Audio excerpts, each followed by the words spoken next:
तरीके से समझ लीजिए, आपको पढ़ना ही पड़ेगा। यदि आप ये चाहते हैं कि आप टीजीटी पीजीटी का या नेट का पेपर अच्छी तरह पास कर लें तो आपको इन सारी बुक्स को याद करना पड़ेगा। तो चलिए दोस्तों, अब हम शुरू करते हैं।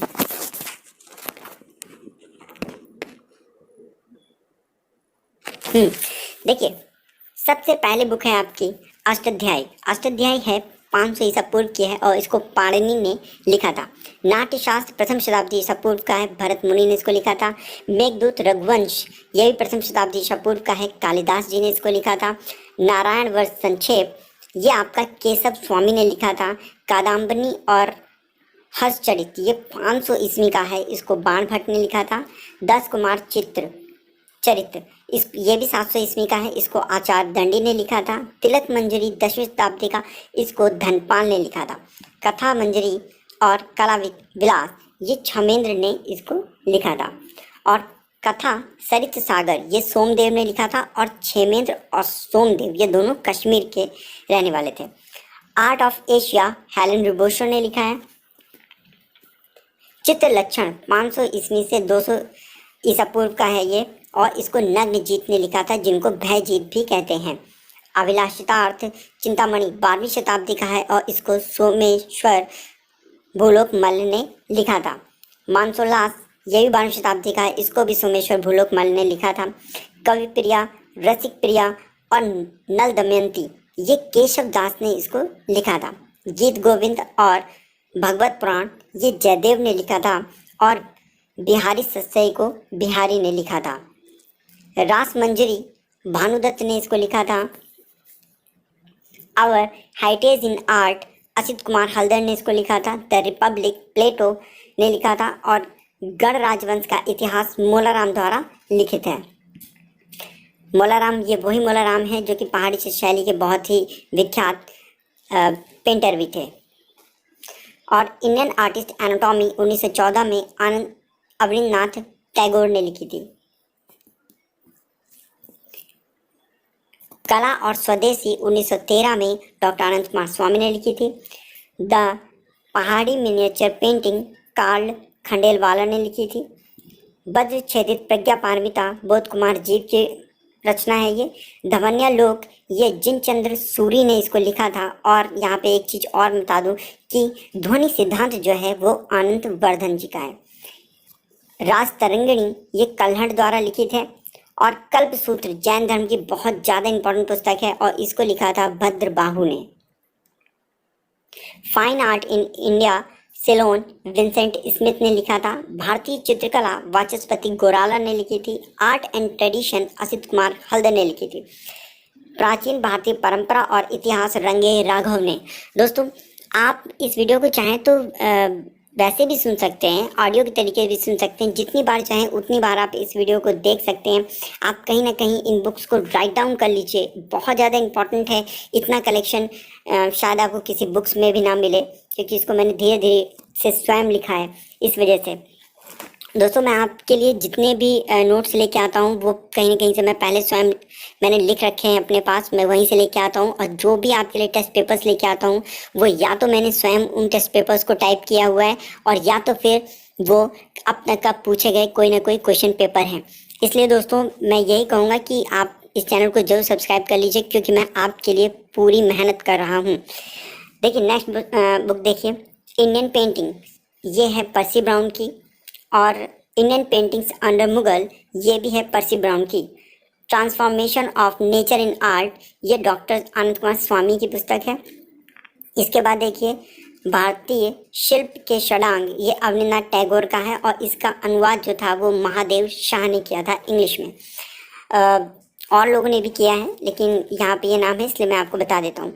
आर्ट ऑफ द वर्ल्ड ये हरमन गोइट्स ने लिखा था। भारतीय चित्रकला राय कृष्ण दास ने लिखा था। और studies in Indian paintings NC Mehta की है ये। मुगल पेंटिंग्स JCS विल्किंसन की है। मेवाड़ पेंटिंग मोती चंद्र और बूंदी पेंटिंग प्रमोद चंद्र की है। किशनगढ़ पेंटिंग एरिक डिक्सन की है। Basohli painting MS रांघवा। और Indian paintings in the Punjab hills WG Archer की। कांगड़ा पेंटिंग्स ये भी WG आर्चर ने ही इसको लिखा है।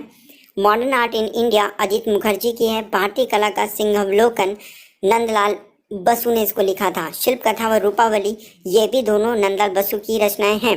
प्री हिस्टोरिक पेंटिंग्स 1958 की है जो कि बार्डिक द्वारा लिखित है।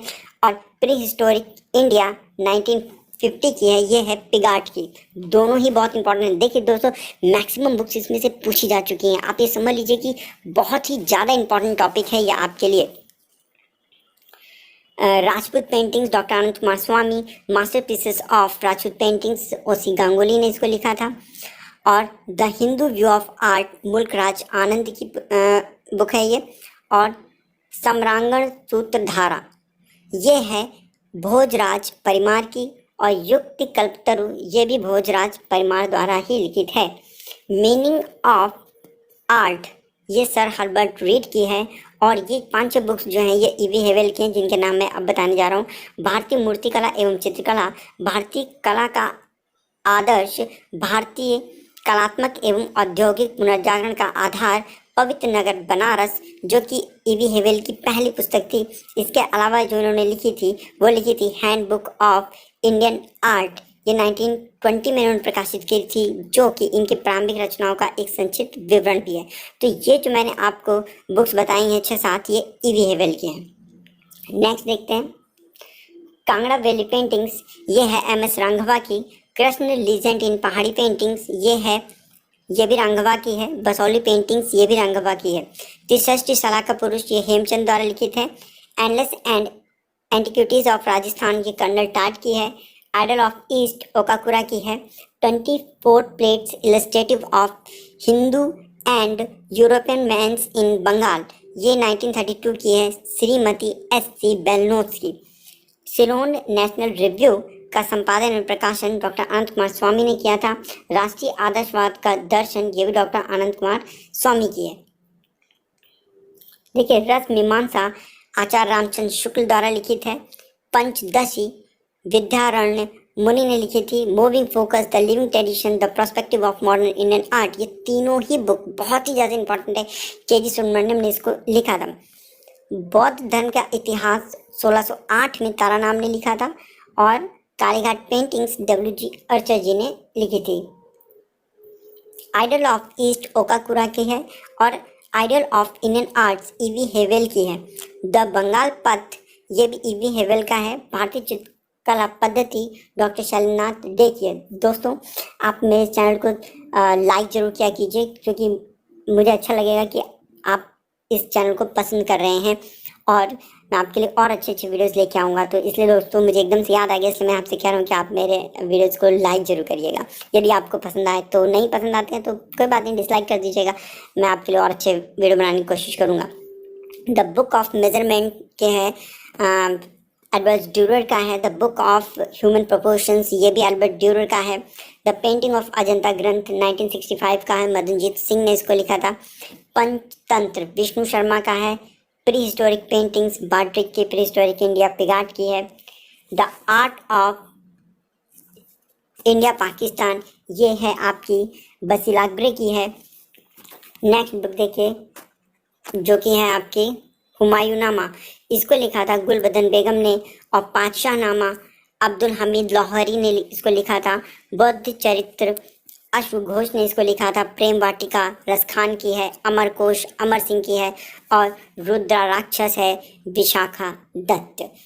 दोस्तों ये वीडियो आपको कैसा लगा आप नीचे कमेंट्स में ज़रूर बताइएगा। और मेरे इस वीडियो को यदि आपको अच्छा लगे तो लाइक ज़रूर कर लीजिएगा। दोस्तों इस चैनल को सब्सक्राइब भी कर लीजिए और साथ में इसका बेल आइकन भी प्रेस कर लीजिए, ताकि मैं कोई भी नए वीडियोस आपके लिए अपलोड करूं तो वो आपके पास सीधे पहुंच जाए। ठीक है दोस्तों, बेस्ट ऑफ लक, अपनी पढ़ाई में लग जाइए। देखिए दोस्तों मैं बार बार आपसे कह रहा हूं कि आपको यदि ये एग्ज़ाम पास करना है तो मेहनत करनी ही पड़ेगी। मैं आपके साथ मेहनत कर रहा हूँ, आप भी मेहनत करिए और बस लग जाइए। 6 से 7 घंटे पढ़ने की कोशिश करिए, जितना भी हो सके मैक्सिमम से मैक्सिमम समय अपनी पढ़ाई को दीजिए। ठीक है दोस्तों, बेस्ट ऑफ लक। दोबारा मिलते हैं अपने दूसरे वीडियो में। कथन गलत है, तो देखिए दोस्तों इसका आपका आंसर है तीसरा नंबर। सांची स्थित स्तूप में 2 मुख्य द्वार हैं, जबकि वहां पर 4 तोरण द्वार हैं। ठीक है। दूसरा नंबर देखिए, एलोरा स्थित कैलाश मंदिर का निर्माण कराया था, तो राष्ट्रकूट राजाओं ने उसका निर्माण करवाया था। क्वेश्चन नंबर तीसरा देखिए 103। हाँ दोस्तों, इससे पहले के जो 100 क्वेश्चन थे वो आपके जीके, जीएस, हिंदी, इंग्लिश और थोड़े से मैथ के सवाल उनमें पूछे जाते हैं। 100 क्वेश्चन वो आते हैं और अपने 100 क्वेश्चन जो होते हैं अपने सब्जेक्ट से रिलेटेड होते हैं, इसलिए ये बाद के 100 क्वेश्चन हैं जो मैं आपके लिए लेकर आया हूँ अपने सब्जेक्ट से रिलेटेड, यानी कि ड्राइंग से रिलेटेड। क्वेश्चन नंबर तीसरा देखिए, मल्लालपुरम यानी कि महाबलीपुरम के जो मंदिर थे, तटीय मंदिर, उनका निर्माण कब हुआ था? तो ये 700 ईस्वी में हुआ था, इसलिए इसका आंसर नंबर दूसरा सही है। क्वेश्चन नंबर 104 देखिए, एलोरा स्थित किस गुफा को इंद्र सभा कहा जाता है? देखिए दोस्तों, यहाँ थोड़ा सा समझना है कि वहां पर यानी कि एलोरा में कुल मिलाकर 34 गुफाएं हैं, जिसमें से 30 से लेकर 34 नंबर तक की गुफाएं, यानी कि ये जो आपकी 30 से 34 नंबर की गुफाएं हैं इनको जैन गुफाएं कहते हैं। इसमें से आपका जो 30 नंबर गुफा है उसको कहते हैं छोटा कैलाश, जो 32 नंबर की गुफा है उसको बोलते हैं इंद्र सभा और 33 नंबर की गुफा को बोलते हैं जगन्नाथ सभा। तो इसलिए ये इंद्र सभा वाला जो आंसर है इसका नंबर हो गया गुफा संख्या 32, यानी कि तीसरा नंबर। क्वेश्चन नंबर 5वां देखिए, निम्नलिखित में से किसका मेल सही नहीं है? कौन सा इसमें आंसर है जो कि सही नहीं है, इसको देखना है। देखिए, अकबर फतेहपुर सीकरी एकदम सही है। दूसरा नंबर देखिए, अकबर हुमायूं का मकबरा, हाँ थोड़ा सा ये आपको देखना है कि ये जो हुमायूं का मकबरा है ना, ये हाजी बेगम ने बनवाया था, यानी कि अकबर की सौतेली माँ ने, लेकिन कई जगह पर इसको दे दिया जाता है कि अकबर ने हुमायूं का मकबरा बनवाया था। थोड़ा सा ये जानने वाला है, आप चाहें तो बुक्स वगैरह या इंटरनेट पे भी सर्च मार सकते हैं। तीसरा नंबर देखिए, शाहजहां ने आगरा का किला बनवाया था, तो ये चीज़ आपकी गलत है क्योंकि अकबर ने आगरे का किला बनवाया था। और चौथा नंबर, शाहजहां ने लाल किला बनवाया था, एकदम सही है। तो क्वेश्चन नंबर 6 देखिए, अब आप, निम्नलिखित में से क्या मुगल लघु चित्र पेंटिंग की एक विशेषता नहीं है? तो देखिए, इसका पहले ही नंबर जो ऑप्शन है आप इसको पढ़ते ही समझ जाएंगे कि यही ऑप्शन इसका गलत है। देखिए, इसमें लिखा हुआ है पेंटिंग लोग और जनजातीय भारतीय कला से प्रभावित थे, तो ये आपका पहला ही नंबर ऑप्शन गलत है। तो क्वेश्चन नंबर 7वां देख लीजिए, चोल काल के दौरान कांस्य, आगे खाली जगह है, का प्रयोग करके तैयार किया जाता था कांसा। तो आप समझ लीजिए कि जो कांसे की जो भी मूर्तियां बनती थी वो बनती थी आपकी भ्रष्ट मोम तकनीक। इसका मतलब होता है लॉस्ट वैक्स प्रोसेस, ठीक है। तो इसी टेक्निक से ये बनाई गई है।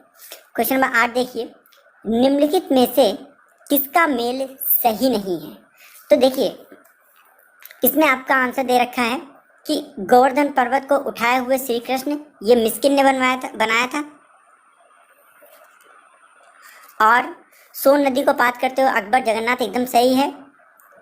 मैडोना की तस्वीर पकड़े हुए जहांगीर, अबुल हसन का है, ये एकदम सही है।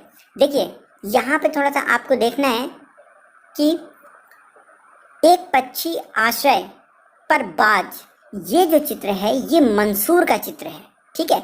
और जो हाजी मदनी है, इन्होंने बनाया था दारा शिकोहा की शादी का जुलूस, यानी कि मैरिज प्रोसेशन ऑफ दारा शिकोहा, वो हाजी मदनी ने बनाया था, ठीक है। तो ये आपके लिए बहुत ज़्यादा इंपॉर्टेंट है। आप इन 5 क्वेश्चन को जो मैंने अभी बताया है, 5 आंसर्स को जो मैंने बताया है आपको, हाजी मदनी वाला भी, आप इसको कहीं ना कहीं नोट कर लें और इसको जरूर याद कर लें। क्वेश्चन नंबर 9 देखिए, किसके नेतृत्व में एक दल द्वारा खुदाई के दौरान हड़प्पा सभ्यता के शहर लोथल का पता चला था? तो ये देखिए, इसका आंसर है आपका RSR राव, ठीक। तो इसको आपको थोड़ा ध्यान रखना है, यानी कि रंगनाथ राव। देखिए, SR विस्ट दूसरा ऑप्शन है। जो SR विस्ट जो है, इन्होंने बनवाली और धौलावीरा की खोज की थी, उत्खनन करवाया था। और जो RD बनर्जी हैं, इन्होंने मोहनजोदड़ो, यानी कि RD बनर्जी मतलब रखालदास बनर्जी, और दयाराम साहनी ने तो हड़प्पा की खुदाई करवाई थी। तो ये चीज़ आप लोगों को याद होनी चाहिए। चलिए नेक्स्ट क्वेश्चन देखते हैं। तटीय मंदिर महाबलीपुरम में स्थित ग्रेनाइट से बना एक मंदिर है, जिसका निर्माण किसने कराया था? तो नरसिंह वर्मन, इसका आंसर है 1 नंबर, नरसिंह वर्मन ने करवाया था। क्वेश्चन नंबर 11 देखिए, सचित्र पांडुलिपि हमजानामा द्वारा प्रवर्तित किया गया? किसके द्वारा इसको चित्रित करवाया गया था? तो इसका आंसर है अकबर। देखिए ये आप कंफ्यूज मत होइएगा, कई जगह आपको कंफ्यूज करने के लिए कि बोला गया है कि हमजानामा की चित्र इसके समय में शुरुआत होगी और इसके समय में चित्रित होते रहे, तो यहाँ थोड़ा सा आपको कंफ्यूजन अपना क्लियर कर लेना है। देखिए क्वेश्चन नंबर 12 देखिए, ये आपके लिए बहुत ज़्यादा इंपॉर्टेंट है। इसमें कह रहा है कि अकारिजा, अबुल हसन, मंसूर, बिशनदास, मनोहर, गोवर्धन, बालचंद और दौलत वगैरह ये जितने भी पेंटर हैं ये किसके समय में थे? तो ये क्वेश्चन तो बनते ही बहुत आसान हो गया कि इतने सारे आर्टिस्ट दे दिए, आपको 2-3 भी याद होंगे तो आप उसको टिक कर लेंगे। लेकिन दोस्तों बाकी जो दे रखे हैं इनको आपको याद करना है, ठीक है। तो इसका आंसर तो जहांगीर हो गया, लेकिन बाकी आपको बहुत अच्छी तरीके से देखना है। देखिए अकबर के समय के कौन कौन से थे आर्टिस्ट? ख्वाजा अब्दुल समद शिराजी, मीर सैयद अली, दसवंत और बसावन, ठीक है ना। इसके अलावा देखिए शाहजहां के लिए आपको थोड़ा याद करना है, गोवर्धन, मोहम्मद नादिर समरकंदी, बालचंद, विचित्र चित्तर, होनहार, अनूप चित्तर, ये सब आर्टिस्ट आपको याद करने हैं। और देखिए औरंगजेब की बात है तो औरंगजेब जो था ये कला का विरोधी शासक था, तो इसके समय में जो चित्र हैं वो बहुत ही कम या आपके ये ना के बराबर है, ठीक है। तो क्वेश्चन नंबर अब 13 को देखते हैं।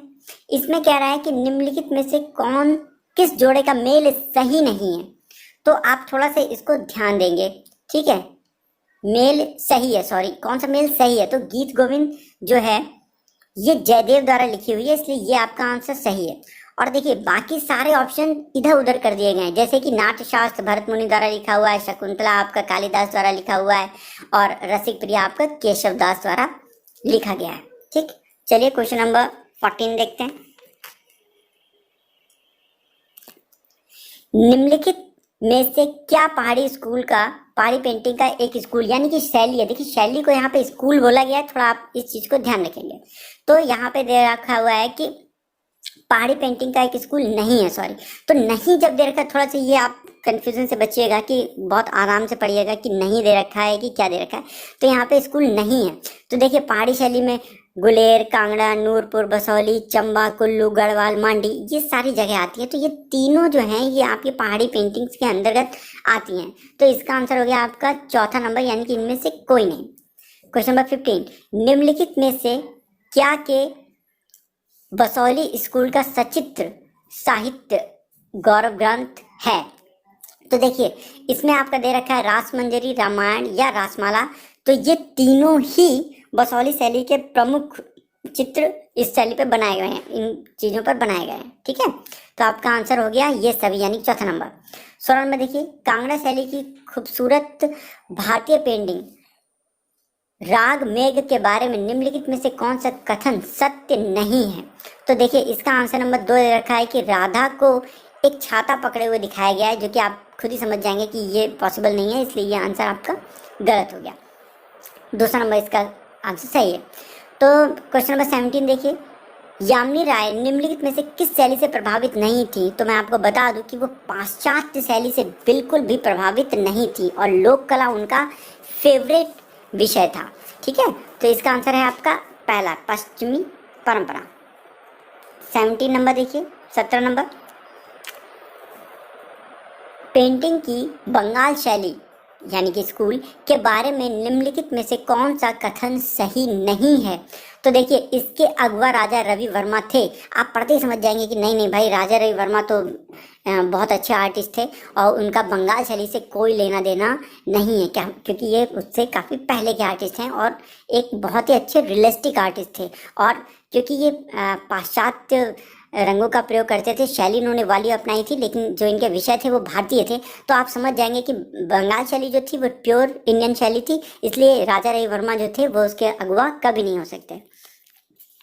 नेक्स्ट देखिए क्वेश्चन नंबर 19, 1947 में गठित प्रगतिशील कलाकार समूह यानी कि पैग, प्रोग्रेसिव आर्टिस्ट ग्रुप, ने निम्नलिखित में से किस शैली को अपनाया था? तो सॉरी किस शैली को नहीं अपनाया था? तो वो थी बंगाल शैली, ठीक। क्वेश्चन नंबर 20, मुगल वास्तुकला का एक मिश्रण थी।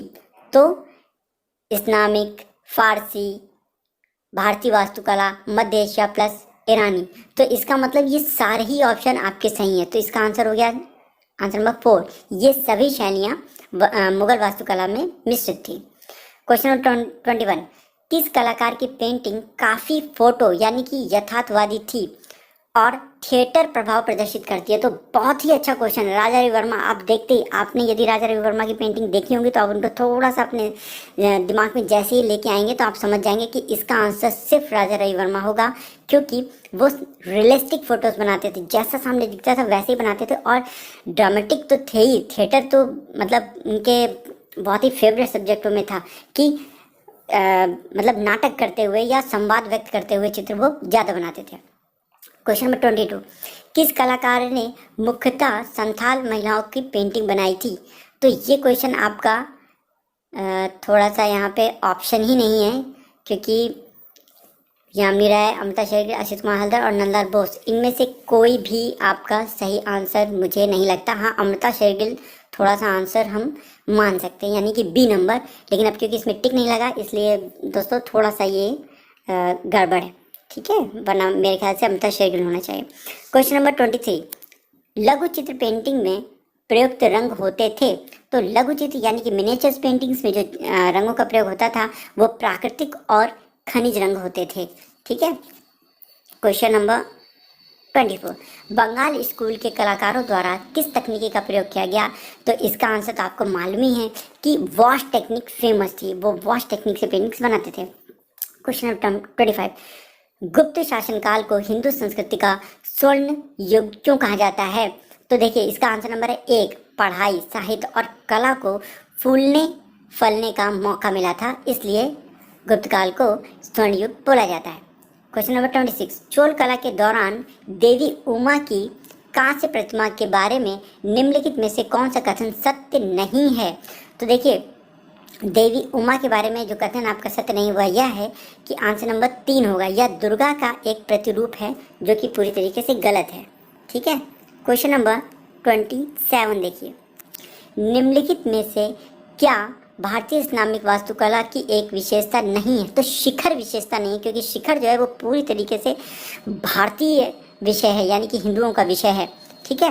क्वेश्चन नंबर 28 देखिए, निम्नलिखित में से क्या खजुराहो मंदिरों की एक विशेषता नहीं है? तो जो खजुराहो के मंदिर हैं वो द्रविड़ शैली से बने हैं, ये आपका गलत है। क्वेश्चन नंबर 29, सारनाथ यानी कि गुप्त काल में बुद्ध प्रतिमा के बारे में निम्नलिखित में से कौन सा कथन सही नहीं है? देखिए अब बात हो रही है गुप्त काल की, यानी कि लगभग आपका 275 से लेके 550 ईस्वी, ठीक है, उस समय की बात हो रही। तो यूनानी शैली का प्रभाव तो उस वक्त हो नहीं सकता, इसलिए आपका यही वाला आंसर गलत है। क्वेश्चन नंबर 30 यानी कि 30 देखिए, मार विजय की प्रसिद्ध मूर्ति अजंता की किस नंबर गुफा मिलती है? तो ये 26 नंबर गुफा मिलती है। दोस्तों 26 नंबर गुफा आपके लिए बहुत ज़्यादा इंपॉर्टेंट है। मैंने अजंता का टॉपिक आपको पढ़ाया है, आप उसमें लास्ट का नोट वाले 2 बिंदु जरूर देख लीजिएगा, वो आपके लिए बहुत ज़्यादा इंपॉर्टेंट है, क्योंकि ये क्वेश्चन आपको शायद ही आपकी बुक्स में कहीं पर मिलेंगे। 31 क्वेश्चन नंबर, भुवनेश्वर स्थित लिंगराज मंदिर, पुरी का जगन्नाथ मंदिर और कोणार्क स्थित विशाल सूर्य मंदिर जो काफ़ी प्रसिद्ध हैं, वह कहाँ है? तो वह सब हैं आपके कलिंग में। क्वेश्चन नंबर 32 देखिए, प्रायः चोटी से लगी पत्थर की एक चक्रिका है जो मंदिर के मुख्य टावर पर स्थित होती है, उसको बोलते हैं अमालक, ठीक है। इसका आंसर नंबर 1 है। आंसर नंबर 33 देखिए, चालुक्य वास्तुशिल्प की उत्पत्ति हुई है, तो ये है, इसका आंसर है आईहोल से। 34 नंबर देखिए, निम्नलिखित में से क्या बौद्ध मठवासियों के लिए निवास के प्रयोजनार्थ प्रयोग किया जाता है जो सामूहिक उपासना का स्थान होते थे? तो देखिए सामूहिक उपासना और आपके मतलब चैत्य और विहार 2 तरीके की जगह होती थी। एक जगह पे आपके पूजा अर्चना की जगह होती थी और विहार यानी कि रहने के स्थान। तो ये बौद्धवासियों के लिए बहुत ज़्यादा इंपॉर्टेंट थे, इसलिए आंसर इसका नंबर हो गया 3। क्वेश्चन नंबर 35 देखिए, अशोक के सिंह स्तंभ के बारे में निम्नलिखित में से कौन सा कथन सही नहीं है? तो देखिए इसका आंसर है नंबर 4, शीर्ष फलक पर 4 वृषभों की नक्काशी उत्कीर्ण। वृषभ तो मतलब सिंगल होता तो एक बार सही भी है, लेकिन 4 वृषभ ये पूरी तरीके से गलत है। 36 नंबर देखिए, एलोरा स्थित कैलाशनाथ मंदिर के बारे में निम्नलिखित में से कौन सा कथन गलत है? तो आपका पहला ही नंबर गलत है कि अजंता गुफा एलोरा की गुफा संख्या 17 के रूप में जाना जाता है, जो कि बिल्कुल तरह से गलत है और 16 नंबर के रूप में ही जाना जाता है। 37 देखिए, किस मुगल शासक को राजगीरों का राजकुमार कहा जाता है? तो उसका आंसर है शाहजहां, क्योंकि इनके समय में बहुत सारी इमारतें बनी थी। 38 नंबर देखिए, निम्नलिखित में से किस विकल्प का काल क्रमिक अनुक्रम सही है? तो आपका कुतुब मीनार, फतेहपुर सीकरी और ताजमहल एकदम सही है। 39 नंबर देखिए, तंजावुर स्थित विशाल शिव मंदिर का निर्माण करवाया था? तो राजा राज चोल ने करवाया था। क्वेश्चन नंबर 40 देखिए, पेंटिंग में अपनी शैली और लोकप्रियता की वजह से भारत का पिकासो कहा जाता है। एम.एफ. हुसैन यही एक ऐसा बंदा था जिसकी पेंटिंग्स पिकासो के साथ प्रदर्शित हुई थी। क्वेश्चन नंबर 41, औपनिवेशिक अवधि के दौरान कंपनी शैली का मुख्य केंद्र था? तो बिहार और बंगाल कंपनी शैली का मुख्य केंद्र था। 42 नंबर देखिए, कालीघाट पेंटिंग के बारे में निम्नलिखित में से कौन सा कथन सत्य नहीं है?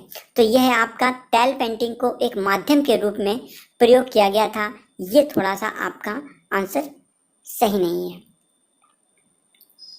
43 देखिए, गंगा का पृथ्वी पर अवतरण, जाहिर सी बात है ये जो बनी हुई आपकी पेंटिंग है चित्रकला में लोकप्रिय जो है ये आपका वृत्तांत, ये शिव से संबंधित है। तो इसका आंसर हो गया नंबर 1, क्योंकि शिव जी ने ही अपने केश में गंगा जी को पृथ्वी पर उतरते वक्त लपेटा था। 44 नंबर देखिए, मुगल काल के दौरान मूर्तियां बनाने के लिए काटे और फिट किए गए, फिर काफ़ी पॉलिश किए रंगीन पत्थरों का प्रयोग करके जड़ाऊ तकनीकी के रूप में जाना जाता है। तो दोस्तों इसको पेट्याडूरा बोलते हैं। ये बहुत ही इंपॉर्टेंट क्वेश्चन है, आप इसको जरूर देख लीजिएगा, ठीक है। और क्वेश्चन नंबर 45 देखिए, माउंट आबू स्थित पवित्र तीर्थ स्थल दिलवाड़ा के जैन मंदिरों के बारे में निम्नलिखित में से कौन सा कथन गलत है? तो ये क्वेश्चन नंबर, इसका आंसर नंबर है 4। ये 6 पौराणिक संगमरमर मंदिरों के समूह हैं, जो कि पूरी तरीके से आपका गलत है। देखिए क्वेश्चन नंबर 46 देख लीजिए, बुद्ध के जीवन के बारे में निम्नलिखित में से कौन सा मेल नहीं खाता? तो इसका आंसर है आपका महापरिनिर्वाण। जो महापरिनिर्वाण है ये आपका उत्तर प्रदेश में कुशीनगर पड़ता है, देवरिया के पास। तो ये वो जगह है, ठीक है। तो आप कुशीनगर इसको अच्छी तरीके से याद कर लीजिएगा कि उत्तर प्रदेश कुशीनगर, बाकी तो ये सही है। 47 नंबर देख लीजिए, कालिदास गुप्त काल की महान सांस्कृतिक विभूतियों में से एक थे, उनका नाम के क्षेत्र में जुड़ा है? जाहिर सी बात है आपको मालूम ही होगा, कविता और नाटक के क्षेत्र से इनका नाम जुड़ा हुआ है। 48 नंबर, प्रत्येक जैन तीर्थकार को एक जिन या माना जाता था, जिन या विजेता माना जाता था। तो इसका आंसर है आपका विजेता। 4 नंबर। 49 नंबर देखिए आप, 49 नंबर में आपका दिया हुआ है कि विशाल स्नानागार की खुदाई किस शहर में की गई है? तो इसका आंसर है मोहनजोदड़ो। आपको याद होगा इसकी लंबाई चौड़ाई ऊंचाई थी 29 जो इसकी लंबाई थी इस तालाब की, स्नानागार की, और 23 फीट इसकी चौड़ाई और 8 फीट इसकी गहराई। तो आप इसको जरूर याद कीजिएगा, 39 इंटू 23 इंटू 8, ठीक है। नेक्स्ट देखिएगा, सिंधु घाटी सभ्यता प्रथम सभ्यता थी, तो प्रथम शहरी सभ्यता इसको बोलते थे, नगरी सभ्यता, शहरी सभ्यता आप ये बोल सकते हैं। सिंधु घाटी सभ्यता से रिलेटेड मैंने अपना एक वीडियो अपलोड किए हैं, बल्कि 2 वीडियो अपलोड किए हैं, आप उन्हें जरूर एक बार देख लें। क्वेश्चन नंबर 51, चोल अवधि के दौरान गढ़ी गई नटराज की कांस्य प्रतिमा एक ही तरह से, इसका आंसर है 4 हाथों वाले देवता के रूप में दिखती है। 52 नंबर देखिए, लिंगराज मंदिर किस शहर में स्थित है? तो भुवनेश्वर में स्थित है। 53 नंबर देखिए, शैल यानी कि चट्टान को काटकर बनाई गई पश्चिमी भारत की प्राचीन गुफाएं हैं। तो इसका आंसर नंबर 2 है बराबर गुफाएं, भाजा गुफाएं और कार्ला गुफाएं। 54 नंबर, प्रसिद्ध पेंटिंग वुमेन फेस की किसकी रचना है? तो रविन्द्रनाथ टैगोर की रचना है। आप इसको नेट में एक बार सर्च करके जो देखिएगा, ब्लैक एंड वाइट ये बनी हुई है और बहुत ही अच्छी है, एकदम क्रिएटिव पेंटिंग आप इसको बोल सकते हैं, पेन और इंक द्वारा ये बनी हुई है। 55 नंबर, निम्नलिखित में से किसका मेल सही नहीं है? तो के हैबर का जो ये ऑफ वर्ल्स है ये गलत है। 56 नंबर देखिए, ट्रम्प फॉर लेबर किसकी रचना है? डीपी राय चौधरी की है, यानी कि श्रम की विजय इसको बोलते हैं। 57 नंबर देखिए, पहाड़ी पेंटिंग में निम्नलिखित में से किसका चित्रण नहीं किया है? तो कल्पसूत्र का चित्रण नहीं किया गया है, ठीक है। नेक्स्ट क्वेश्चन देखिए, राजा रवि वर्मा की पेंटिंग श्री राम समुद्र पर विजय प्राप्त करते हुए के बारे में निम्नलिखित में से कौन सा कथन सही नहीं है? यह पेंटिंग अति यथार्थवादी किस्म की है। तो ऐसा इसमें बोला गया है कि अति यथार्थवाद तो आपको मालूम है, आप यहाँ पे कंफ्यूज नहीं होंगे कि यथार्थवाद, तो अति यथार्थवाद जब आ जाएगा तो यानी कि उसमें रियलिस्टिक ही बना हो लेकिन कुछ क्रिएटिव हो जाए, उसको अति यथार्थवाद कहेंगे मेरे शब्दों में। तो इसलिए यही आपका गलत है, क्योंकि ये यथार्थवादी एक पेंटिंग है। 59 नंबर देखिए, निम्नलिखित में से क्या सिंधु घाटी सभ्यता की एक विशेषता नहीं है? तो देखिए, सिंधु घाटी सभ्यता में भित्ति पेंटिंग वाले मकबरे ये तो संभव ही नहीं है, भित्ति पेंटिंग भी वहां पे नहीं मिली है, तो इसका आंसर हो गया चौथा नंबर। 60 क्वेश्चन नंबर देखिए, अजंता पेंटिंग की विषय वस्तु थे। तो ये सारे जो भी इसमें देख रखा हुआ है, यानी कि बुद्ध के जीवन और बोधिसत्व, गरुण, यक्ष, गंधर्व, अप्सराएं, पशु पक्षी और फूल, ये सारे चीजें आपको अजंता पेंटिंग से मिलती हैं। क्वेश्चन नंबर 61, मुक्त खड़े मंदिरों की वास्तुकला के आरंभ का श्रेय गुप्त काल को दिया जाता है। Answer number 3। 62 नंबर देखिए, गांधार कला शैली के बारे में निम्नलिखित में से कौन सा कथन सही नहीं है? तो इसका आंसर नंबर है 2। इसमें लिखा है गांधार कला में चत्तीदार लाल बालू काशों का प्रयोग किया गया है। देखिए, लाल बलुआ पत्थर का प्रयोग नहीं किया गया है, जबकि इसमें काले व स्लेटी रंग के पत्थरों का प्रयोग किया गया है। 63 नंबर देखिए, मथुरा कला शैली के बारे में निम्नलिखित में से कौन सा कथन गलत है? इसमें दे रखा है कि बुद्ध की केवल खड़ी मूर्ति ही दिखती है, जो कि पूरी तरीके से गलत है। 64 नंबर देखिए, कि कौन सी मुद्रा में दायां हाथ की खुली हथेली सीने की ऊंचाई पर या इससे थोड़ा अधिक ऊंचाई पर बाहर की ओर बढ़ी हुई दिखती है? तो अभय मुद्रा उसको बोलते हैं, थोड़ा सा हाथ उठाए हुए आशीर्वाद की तरीके से आप समझ लीजिए, ठीक है। नेक्स्ट देख लीजिए 65, कृष्ण का संप्रदाय मुखता के माध्यम से प्रदर्शित किया जाता है तो राजपूत लघु मूर्तियों में। 66 नंबर देखिए, प्राचीन सिक्कों पर किस हिंदू राजा को वीणा बजाते हुए दिखाया गया है? तो समुद्रगुप्त इसका आंसर है। 67, भारतीय इतिहास के मुगल काल के दौरान उस्ताद मंसूर का नाम पेंटिंग के क्षेत्र से जुड़ा हुआ, तो इसका आंसर नंबर है 3, पेंटिंग। 68 नंबर देखिए, मौर्य काल के प्राचीनतम नमूनों में निम्नलिखित में से क्या शामिल नहीं किया जा सकता? तो मौर्य काल में जो है ना, बुद्ध की पत्थर की मूर्तियां, देखिए मैंने आपको जो अजंता पढ़ाया था उसमें मैंने आपको हीनयान और महायान के बारे में थोड़ा सा समझाया था, तो आप समझ लीजिए कि मौर्य काल की बात हो रही है, ठीक है। तो मौर्य काल के समय में बुद्ध की मूर्ति का विकास तो हुआ ही नहीं था, इसलिए आप यही वाला आंसर इसका सही है, यानी कि दूसरा नंबर। 69 नंबर देखिए, ताजमहल के बारे में निम्नलिखित में से कौन सा कथन सही नहीं है? सफेद संगमरमर की मस्जिद, ये आपका आंसर सही नहीं है, ठीक है। 70 नंबर देखिए, चोल वास्तुकला का सबसे बढ़िया और सबसे पुरस्कृत मंदिर है? तो तंजौर स्थित बृहदेश्वर मंदिर बहुत ही अच्छा मंदिर है, आप इसको एक बार नेट पे जरूर सर्च करके देखिएगा। 71, एलोरा स्थित गुफाओं और शैल यानी कि चट्टानों को काटकर बनाए गए मंदिर किससे संबंधित हैं? तो ये जो एलोरा के जो मंदिर हैं ये तीनों धर्म से संबंधित, यानी कि हिंदू, बौद्ध और जैन धर्म से संबंधित हैं। 72 नंबर देखिए, सांची स्थित स्तूप और इसके चारों ओर के घेरों का निर्माण के काल में प्रारंभ हुआ? तो देखिए, मौर्य काल में ये प्रारंभ हुआ था, प्रारंभ ध्यान दीजिएगा कि प्रारंभ के बारे में पूछ रहा है। 73 देखिए, तक्षशिला का एक केंद्र था, तो गांधार कला जो है वो तक्षशिला का एक केंद्र थी। 74 नंबर, निम्नलिखित में से क्या काले मेरुदंड यानी कि पैगोडा के रूप में जाना जाता है? तो कोणार्क का सूर्य मंदिर ये है इसका आंसर। ब्लैक पगोड़ा, ध्यान रखिएगा, ये क्वेश्चन कई बार पूछा जा चुका है टीजीटी पीजीटी में। 75 नंबर देखिए, सिंधु घाटी के लोगों के मोहर में किस देवता की छवि दिखती थी? तो बिल्कुल सही, पशुपति शिव की। 76 नंबर, दक्षिण भारतीय शहर महाबलीपुरम का दूसरा नाम है सात मेरू मंदिर यानी कि पैगोडा। 78 नंबर देखिए, नुजूम अल उलूम यानी कि वैज्ञानिकों के सितारे, जिसमें 400 लघु चित्र प्रदर्शित हैं, पेंटिंग के अंतर्गत एक उल्लेखनीय कृति है, कहाँ की है? तो इसका आंसर है बीजापुर। बहुत इंपॉर्टेंट क्वेश्चन है, आप इसको जरूर याद करिएगा। 78 नंबर, किसके द्वारा बंगाल शैली की कला को बढ़ावा और समर्थन प्रदान किया? तो ईवी हेवेल ही रविन्द्रनाथ टैगोर जी को वहाँ पर कोलकाता में लेकर आए थे। तो ये बहुत ज़्यादा इम्पॉर्टेंट है, इस चीज़ को भी आप थोड़ा सा ध्यान रखिएगा। 79 नंबर, बसौली के चित्रकार निम्नलिखित में से किस साहित्यिक कृति से प्रेरित थे? तो गीत गोविंद, जयदेव द्वारा जो लिखी गई गीत गोविंद थी, उससे ये प्रेरित थे।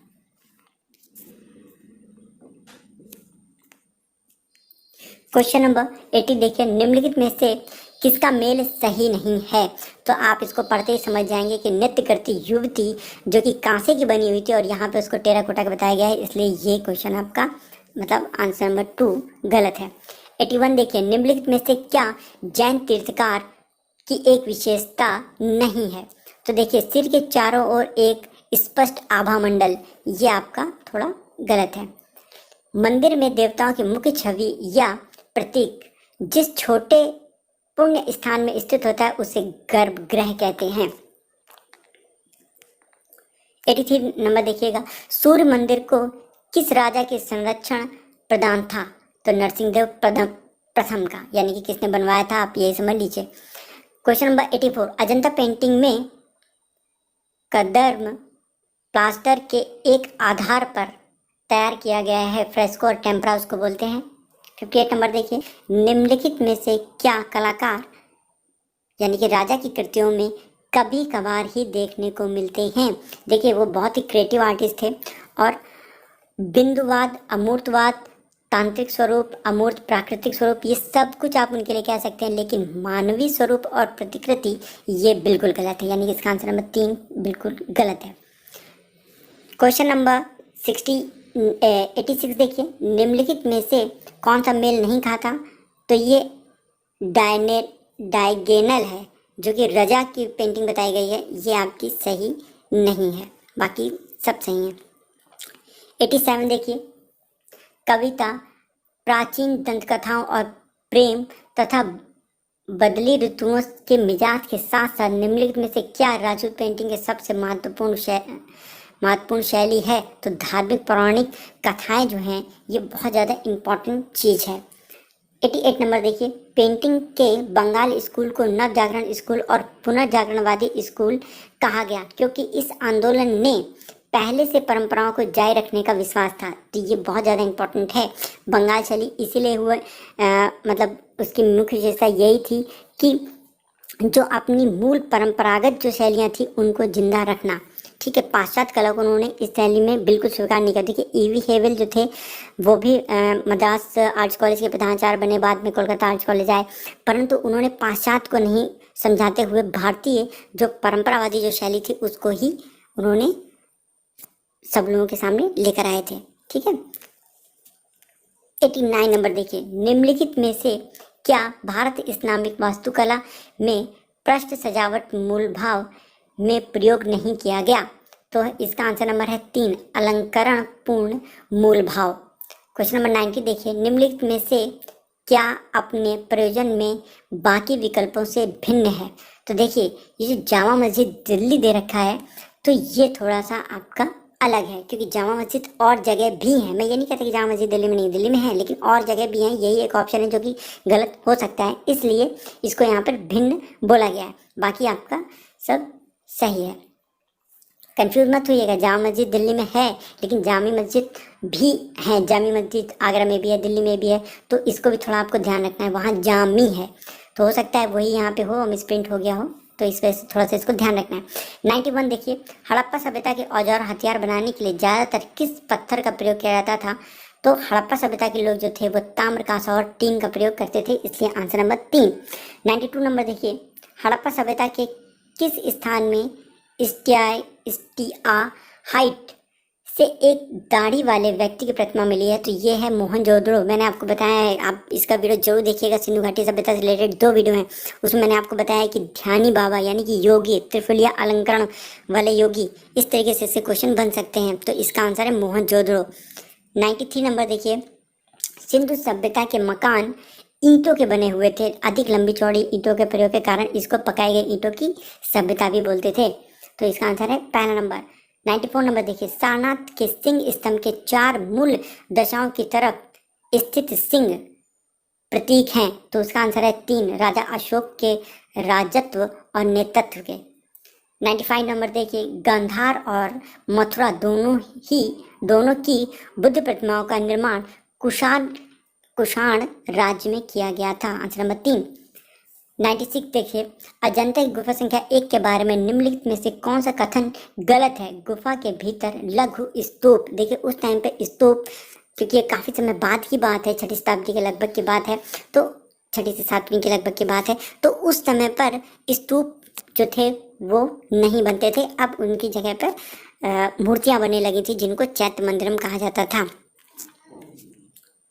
97 नंबर देखिए, वास्तुकला अभिन्यास में बौद्ध व्रत को तरजीह देते हैं, लेकिन हिंदू मंदिर किसको तरजीह देते थे? तो उसको वर्ग को, यानी कि चौकोर को। 98 नंबर देखिए, संस्कृत क्रिया खालिस्तान, वहाँ पे पढ़ेंगे अलंकार का संदर्भ भारतीय कला, संगीत और साहित्य में अलंकरण सजावट के लिए दिया जाता है। तो यहाँ पे है अलंकार। ठीक है, देखिए 99 नंबर देखिए, ये आपके लिए थोड़ा ज़्यादा इंपॉर्टेंट है। गुप्त काल की अवधि मानी जाती है। देखिए अलग अलग बुक्स में अलग अलग अवधि मानी जाती है। जो मैं आपको बताऊंगा वह है 275 से 550 ईस्वी, जो कि इसमें कहीं ऑप्शन नहीं है, इसलिए ये क्वेश्चन आपका गलत होता है। ठीक है, 275 से लेके 550 ईस्वी। 22 जो है आपका 100 नंबर क्वेश्चन देखिए, दीदारगंज यक्षी की एक आदम का प्रतिमा का रूप मानी जाती है। तो इसका आंसर है आपका, ये 3 चीजें इसमें सम्मिलित हैं: जनन क्षमता देवी, चौरी धारक और प्राचीन स्त्रोचित लालित्य। तो ये सभी इसके अंदर आता है दोस्तों। तो ये जो क्वेश्चंस 100 क्वेश्चंस मैंने आपको केवीएस के बताए हैं, केंद्रीय विद्यालय के कला का जो पेपर होता है उसमें बताए गए। तो दोस्तों ये क्वेश्चन आप अच्छी तरीके से इसको याद कर लीजिए। इस वीडियो को एक बार नहीं, आप 10 बार देखना चाहें तो 10 बार देखें, लेकिन इस क्वेश्चन पेपर को आप याद कर लीजिए। आपको लगता है कि आपको कहीं नोट करना है इंपॉर्टेंट क्वेश्चन, तो आप इंपॉर्टेंट क्वेश्चन को नोट कर लीजिए। तो ठीक है दोस्तों, अब हम अपने दूसरे वीडियो में आपसे फिर से मिलते हैं। और दोस्तों मेरे इस वीडियो को लाइक करना या सब्सक्राइब करना बिल्कुल भी ना भूलें। चलिए दोस्तों, बेस्ट ऑफ लक। हम फिर से मिलते हैं अपने दूसरे वीडियो में।